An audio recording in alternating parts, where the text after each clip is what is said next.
of our aspiring young actors and musicians here in the High Desert have always wondered what it's like to hit it big time. Well, what if you were born into that world?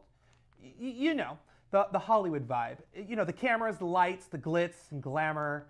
My guest tonight, whether they choose to admit it or not, has come from that side of the fence and has quite an interesting life in regards to work.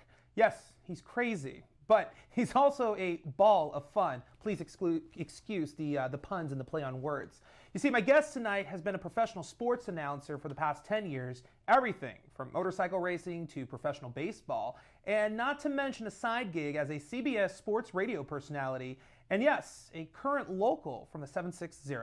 Ladies and gentlemen, Chris Ackerman.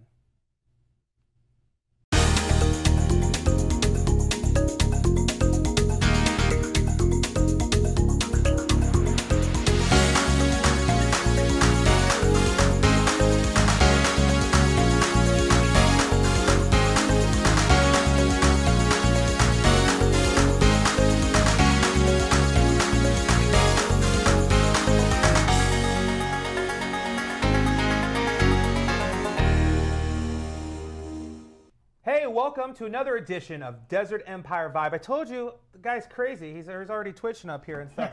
Ladies and gentlemen, Chris Ackerman. All right, how are you? Pretty good, thanks for coming. Okay, so you told me off camera, Ackerman also. That's how they mispronounce yes, your last I get name. that a lot in times. Like, it's like, Mr. Ackerman. It's like, no, it's Ackerman. Oh my gosh. So just like that. How many Ackermans do you know? Well, I do know you have quite an interesting little background here. Let's just get right into it. Sure. Who's your dad?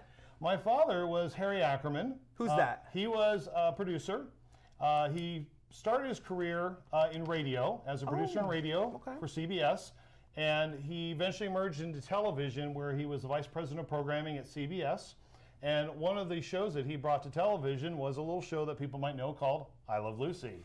Oh, Lucy, you have some explaining to do. Exactly. And he actually appeared in a couple episodes. That's my Cuban accent. I used to act. Very nice, very nice. So, but my dad was integral. He was the radio show producer for My Favorite Husband, which starred Lucille Ball. Oh. And then CBS wanted a television vehicle for her, but she would only do it if her husband, Desi Arnaz, was part of the show. Of course. So my dad, with some of the other producers at the station, developed I Love Lucy and brought it to television. So who's your mom then? My mom is actress Eleanor Donahue. Most people know her as Princess from Father Knows Best. What movie? What big-time movie? What big-time movie? Yeah. Well, there's quite a few. There's Nightmare on Elm Street 7, Freddy's Dead, The Final Nightmare. But the one that most people know her for is Pretty Woman. What was that like, growing up Hollywood? I mean, when did you realize, oh, my parents are kind of a big deal? Like, when did you realize this is my life? I think I was about 6 years old, and me and my mom used to play tennis at Balboa Park in Encino. Now, back then, of course... I know where that's at. That's a good place. It is. Yeah. Your parents could actually go play tennis, and you could play in the playground by yourself without fear of being abducted. Yeah, stranger danger. Yeah, exactly. So my mom was playing tennis, and I was in the playground, and we were walking back to the car afterwards. And we got to the car, and these two women came running up going, oh my God, you're Eleanor Donahue. Oh my God, what's your autograph? And I'm looking at my mom going, what the heck are you talking about? And she's like, honey, I'll explain in a few minutes. And then she explained, I'm an actress, and I do this and do that. And that's how I finally realized that we were a little different. It's like finding out your father's Batman for the first time. I am Batman, right? It's like, oh my gosh, my whole world just changed overnight. My dad was a producer for it. No, I'm just kidding. Yeah, well, speaking of he which. He made shows like that. No. Okay, so having that Hollywood life, no acting bug for you? I mean, come on, what's the story? They had to have thrown you in something somewhere. They did. They once threw me on in the 70s. They put me on the old Toys for Tots telethon that was held on KTLA around every Christmas. And my mom dragged me on, and one night and she said, Chris, you are going to go on there, and I want you to say, Merry Christmas, everybody. So I got on the stage at KTLA Studios in LA, and I looked out at this big, gigantic studio audience and all these monitors, and I could see these close-ups of my face, and I wasn't having any of it. I'm like, no, this ain't going to happen. And I was really comfortable behind the scenes. So as I grew up, I started working in production on music videos and TV commercials. I worked in production in the art departments. And I just love that. I love that kind of life. Like behind the scenes. And now, and people who hear me say that are think that's very odd because now I love to be in front of the camera. Yeah. I'm a glory hog. Yeah, you grew into it and stuff. Yes, exactly. So, that's interesting. Okay, so you moved up to the high desert. Why? That's the question we always ask everyone. Why? Why here? Well, I used to be a rock star. Yes, tell us about that. Tell us about that. I was the singer in a Christian thrash metal band called Betrayal. Okay, off camera, you didn't tell me it was Christian. You just said it was thrash metal. Well, okay, and that was like around what time frame? That was late 80s, early 90s. So you were like pre-Screamo. Pre-Screamo, You were Screamo before it was Screamo. I was Screamo because I couldn't sing a line. And so, no, we were a band called Betrayal, and we were signed to Wonderland Records out of Chicago. So you guys recorded music? Yeah, we recorded 2 albums with them, and got to see great parts of the world, Holland and things like that. Got to go to Europe. Did you ever get a superstar moment like your mom? I got one. I got to feel like what it was like to be a Beatle. Okay. For 5 minutes. We were in Utrecht, Holland. Okay. And we got off the tour bus, and we were headlining a music festival out there. And we got there, and this kid standing there, and he's shaking, and he has tears rolling down his face, and he's going, "Oh my God, Chris Ackerman Betrayal." Just like and I'm going like this, I'm going, "You talking to me?" I'm like, "I'm a nobody, man. I'm a regular guy." And I said, "Come on, hang out with us." And he came out and helped us load in our gear, and it was one of the greatest shows we ever did that day. So you made a fan do the dirty work for you guys? Of course. We're rock stars. We got to have roadies. Of course, that's true. And we couldn't bring our roadies from LA, so we had to get them in Holland. Oh, it was a budgeted tour. Of course it was. I took a cruise like that recently, but we won't go into that. Wow. Wow. You follow my social media, you get it. Yeah. Okay, so. But getting back to your question, I had we had a new guitar player in the band when we were getting ready to do our second album, and his wife got her nails done by this lovely lady in Victorville. And one day, my friend said to her nail technician, said, "How'd you like to meet a nice guy?" And then she's like, "Yeah." And so she came to me at our next rehearsal and goes, "How'd you like to meet a nice girl?" And I go, "Sure." We've been married 21 years this month. That's adorable. So I married her. Her name's Leanne, and we have 2 kids, and we live in Apple Valley. You had a funny story going back to your mom real quick. Sure, no the problem. Pretty Woman, before you had your wife. Yeah. There was this girl that you were dating, and you actually took her to go see a movie, the Pretty Woman movie that your mom was in. And tell us what happened there. Well, what happened is my mom always had this horrible habit of never telling me when she was in something. People would call me from time to time and say, "Oh, I saw your mom on Friends or The Golden Girls." And I'd call my mom and say, "Were you on these shows?" And my mom would say, "Yo, yes, Christopher, it was no big deal. And I'm like, "Mom, you gotta tell me." So I meet this girl back when I was an eligible bachelor, and I meet this girl and I ask her out on a date. And so when I picked her up, I said, "What would you like to do?" And she goes, "I want to go to the movies." So we're saying a line at this movie, and I said, "What do you want to see?" And she goes, "Oh, this movie, Pretty Woman." I said, "Okay." You took her. I had no idea my mom was in this movie. Oh, okay, go ahead. And I said to her, I said, "What do you want to do with your life?" And she goes, "I want to be an actress." Just like the hair flip? Yeah, hair flip and everything. And I said, "Well, my mom is an actress." And she kind of gave me that look like, sure she is. So we go and see this movie, Pretty Woman. And all of a sudden, this scene comes on with my mom's character, Bridget. I had no idea she was in the movie. And I stand up and I go, "Oh my gosh, that's my mom!" You stood up in the movie theater during the movie? Of course I did. That is so rude. We were in the back row. Oh, okay. Hey, it was a date, you know. Yeah, So, but no, I stood up and I go, "That's my mom." I never got a second date. Well, the next day I called my mom and I said, "Don't you ever not tell me when you're in a show, ever again." And there we go. And that's my Pretty Woman story, and I'm sticking to it. Well, I mean, it worked out, right? Yeah. You said 21 years of marriage. 21 years of marriage to my wife, Liam. Yeah, it's longer than I've been alive. Wow. No, you're a young pup. Well, you know. So you're now like a sports announcer. Is that the case? That's what you do? That is. Well, I own a design firm up here in the High Desert. I've been designing up here in the High Desert for over 20 years. And 7 years ago, I started my own company called Signify Designs, a graphic design firm. You're wearing the uniform. There you go. You're in dress code. Of course I am. My own dress code. It's my own business. But years ago, I went to, one of my bosses sent me to Dale Carnegie, the speaking course. And when I talked about how I used to like to be behind the camera, well, Dale Carnegie changed everything. And all of a sudden, I came out of my shell, basically.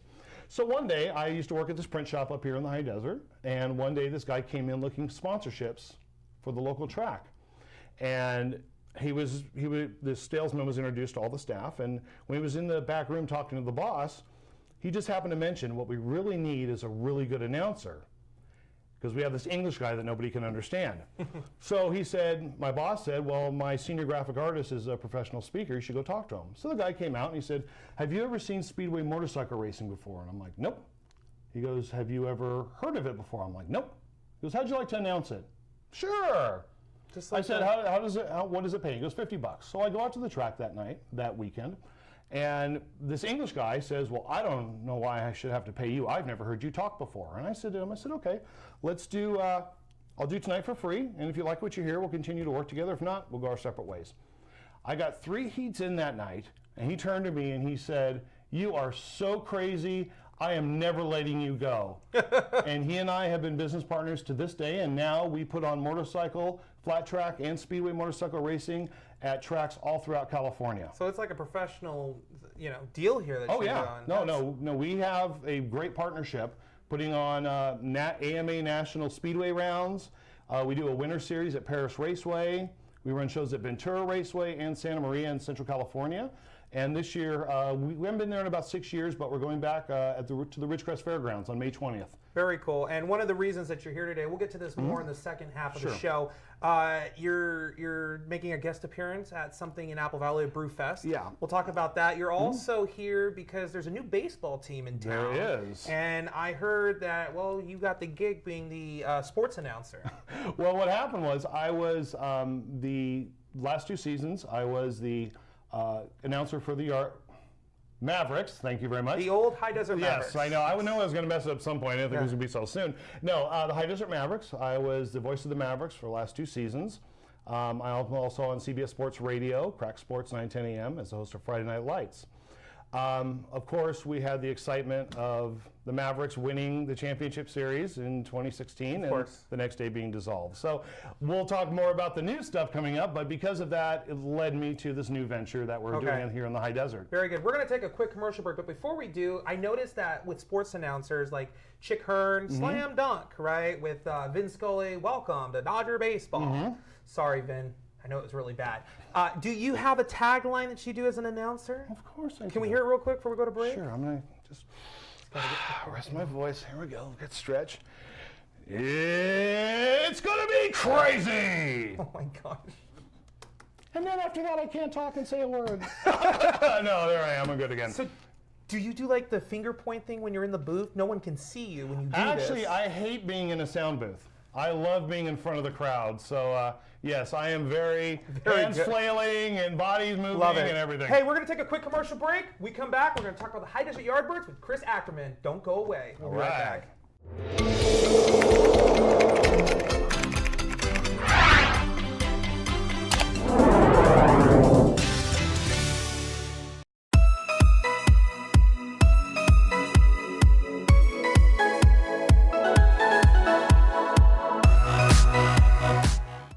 Welcome once again, Desert Empire Vibe. I'm your host, Andrew Caravella. We got superstar in the house, Chris Ackerman. How come you don't like that? Are you like your mom? No pictures, no pictures. It's not arrogant like that. I've just, there's a lot of people that do a lot of great things in this high desert. I'm just a guy that loves to. When you put a microphone in my hand, I'm the happiest person in the world. I don't see myself as a superstar. I'm just a guy that just loves to announce and loves to entertain people. Okay. It means you're a superstar. That's what it Well, then if you want to call me a superstar, you got it. You're like poster child here today. Yes, there was a wardrobe change. It's not a new episode.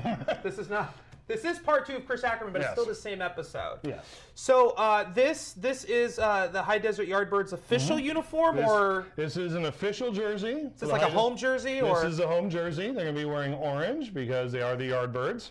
It represents like jail, right? Is that it? Yeah, is that what that is? It's Alano, the prison system, the federal prison. So yeah, we're just tying in to every city that the league is doing. Well, with 3 prisons, I mean, it's. Well, yeah, I mean, come on. We're big fans of that. Well, I know when the owner Andrew Dunn actually originally asked me, he goes, "What do you think of the name Yardbirds?" I said, "Well, I like Clapton, I like Beck." Get it? No, I don't. The Yardbirds, the music group? Oh, that's a Eric group? Clapton and Jeff Beck, 60s. Remember, you're 21 years old or whatever. They're telling me off camera that I'm too young to understand what Yes, what I guess they you're were. not. Yeah. So there you go. I'm 48, you're 20 something, and there we go. So the High Desert Yardbirds, Yeah. very appropriate a name. Now, what kind of league is this? Is this like the same league that the former baseball team High Desert Mavericks were a part of? What is this? No, this is the Pecos League. They're based out of Houston, Texas. They're professional baseball, but they're independent. An independent league, which means that there's no major league affiliation. So, okay, independent league, but they are considered professional baseball players. Yeah, absolutely, professional So baseball players. there are other forms of professional baseball, just not Major League Baseball. Yes, right? And, yes. and Pecos League is a professional. It's professional independent league. Okay, is what well, it is. I'm going to ask this question Sure. because that's what I do. So, it being a professional league, do these players get paid? Is there pay compensation for the actual baseball players? Absolutely, yes, there is pay. They do get paid when they get selected for a team in the league. Okay. It's a little bit different though than the previous team, where the previous team was at the stadium. They handled everything. This is now a little bit different, to where the San Bernardino County Fairgrounds runs the stadium. Okay. So they handle everything at the stadium, concessions, all the inside activities, the field maintenance, all that. The Pecos League, the High Desert Yardbirds, are basically the talent, the players, the announcer. Okay, We're coming in as the talent, so we're not getting. The players are getting paid directly from the Pecos League. So the venue is actually ran and operated by the San Bernardino County Fairgrounds. Yeah. Okay. Yeah, and they're going to be doing some great things. They're going to keep on the tradition of Thirsty Thursday. Thirsty Thursdays? What's that? Thirsty Thursday is when you get discounted beers on Thursday. And what the price setting is, I don't know yet. But one of the great things that when I was the announcer for the Mavericks for the last 2 seasons, so many people were upset because they couldn't have their pitchers anymore. Bring their pitchers in on Thirsty Thursday and get discounted beer to fill their pitchers up. Oh. I've been told that San Bernardino County Fairgrounds is bringing that back. So the pitchers will be back. Okay, very good. At the Atlanta Stadium. And then they're going to have Tequila Tuesday. So many, many different things like that. So the Fairgrounds are doing a great job. They're handling all of that. And the Pecos League, the teams, we're coming in as the talent to entertain the fans. Very good. Speaking of beer, that means brew, right? Yes, exactly. I have to pretend I don't know this stuff. Okay, Yeah. so it's true. I have to pretend. There you go. You're actually doing a side gig for the Apple Valley Chamber of Commerce. Absolutely. It's a brew fest, like first ever. Yes, Tell us a little bit about that. Yeah, I also serve as the chairman, vice chairman of the Apple Valley Chamber of Commerce, and we have partnered with Off the Grid Brewery, located in the Village in Apple Valley, and we are putting on the Summer Hops Brew Fest, the first brew fest up here in the High Desert on a large scale. It's a big deal. It is a big deal. It's going to be June 10th. There's a lot of alcoholics up here. Okay. You're not helping my cause here because, no, I'll be honest with you. We've had this thing lately where people are like, well, I don't know if I want to get involved. It's just going to be a big drunk fest. No, what a brew fest really is, it's like wine tasting with beer. It's not a big party, rave type thing. It is people really sampling beers and getting the different tastes. Because right now we've got 11 breweries. 11 breweries? 11 breweries are going to be there. Are those all local breweries? Some are, some aren't. Oh, For okay. local breweries, we've got, of course, Off the Grid will be there. Okay. We've got Desert Barn will be there. Yeah. Oak Hills Brewery. I heard of them. Oak Hills will be there. And we've also got some big names. Carl Strauss is going to be there, and Hangar 24. Okay. And there's going to be other, Wrightwood Brewery, and then some local Southern California breweries like Area 51, King Brewery, and many others. And we're also going to have food trucks there. Is there an admission? Is it free to get in? How does this work? No, it's not free. Someone's got to pay for this. It is going to be, we have VIP tickets for $60. Okay. And that will get you in an hour early at 11 a.m. Ooh. General public is $30, and it'll run from noon to 4. Cool. VIP members get a special designed Pilsner glass, VIP shirt, goodie bags, things like that. And we also have, for our non-drinkers, because people will drink there, and of course we want to be safe and have designated drivers. So originally we had designated drivers would get in for $10 and get a special wristband. And Valley High Honda came in and said, we will pay the entrance for all designated drivers. So our friends at Valley High Honda are handling all that. They're paying So the if fee. I'm a designated driver, I get in for free? You basically get in for free, and you'll have a special wristband where you can't sample beers. Oh. But you can enjoy it. But you can enjoy the food trucks we're going to have there, the live music. We've already signed our first I'm act. pressed. I get in for free no matter what. There you go. There you go. Put that back. I'm the MC. You can be my special guest. Oh, thank God. I'll let you through. I don't know. I'll think about that. Okay. All right. Very cool. And more information can be found where? It can be found on Facebook.com/Summer Hops Brew. Summer Hops Brew. Okay. Yep. All right. Very good. Now let's get back to the Yardbirds now. baseball. Okay. Baseball. Okay. So professional team. Oh, how many teams are actually in the league? That's what I want to know. How many? If I come to home games, what am I seeing? Okay, there's going to be 6 teams total. Okay. In the Pacific Division. So we have us. We have the Bakersfield Train Robbers. Yeah. We've got the California City Whiptails. Ooh. The Monterey Amberjacks. What is an amberjack? I have no idea. I live in the high desert. I think it's some sort of fish thing. I don't know. Okay. I don't like fish except if it's fried shrimp or something. And then we also have a travel-only team, which is the Hollywood Stars. And then is that like the celebrity team? Do all actors? Is that them? I would certainly hope not. We want professional ball players. Not professional The actors. actors can do their thing. We need the ball players. Okay. So they have the Hollywood Stars, and then they just announced a team out of Tucson that will be joining the Pacific Division. So there'll be 6 teams total. The Yardbirds start. We have an exhibition game on May 19th, and I believe we're going to be playing the Monterey Amberjacks that night. Cool. And then their season will start on May 20th. We're actually going to go on a 12-game homestand on the road, starting with California City, and then going to Monterey, and then going to Tucson. And then we come back here and start our home season opener June 6th at Atlanta Stadium. So I heard you guys have a mascot. We do. This must be it. This looks like the Cocoa Puff guy, Sonny. Sonny Yeah. Did Sonny go to the Brew Fest? What's going on here? Let's talk about it. Sonny, man, no, he was cuckoo for something. Well, we got someone that's cuckoo too. Yeah. Now we've got this guy. His name's Rowdy. Rowdy. Rowdy. He's this Yardbird, and he's really odd. He's really aggressive, and you never know when he's going to show up. He's really into this. So, but So he's a baseball fan, or he's a baseball fan. He's whatever. He looks like he's Foghorn Leghorn's third cousin, twice removed, or something. Yeah, exactly. So who knows what's going on? I'm sorry about. I apologize, ladies and gentlemen. So going back to baseball, how many seats can we actually put in the former Maverick Stadium in the new stadium? Like, how many people can actually sit there? I have no idea. No, I think. I don't know. I'm sorry. I'm in the press box. I'm sorry. I'm being told we're having issues right now. Oh my gosh! Wow. Look who's here. Where's security? How did? Oh, let me. Usually that door's locked when we do. I know. I don't know. I told you, Rowdy just shows up wherever he wants to. I'm sorry about this. Well. So we're still rolling. Yeah. This they're telling me just to keep going. Okay. So hi, this is who is? Oh yeah. Oh hi. Yeah. That's good.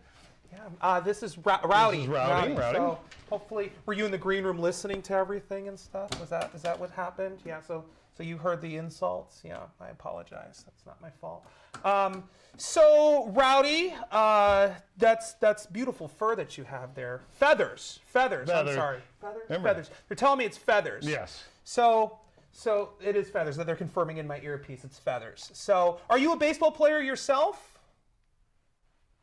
What does that mean? That is, yes, he could, but he would much rather entertain the fans. You're an entertainer. Oh, yes. You're an entertainer.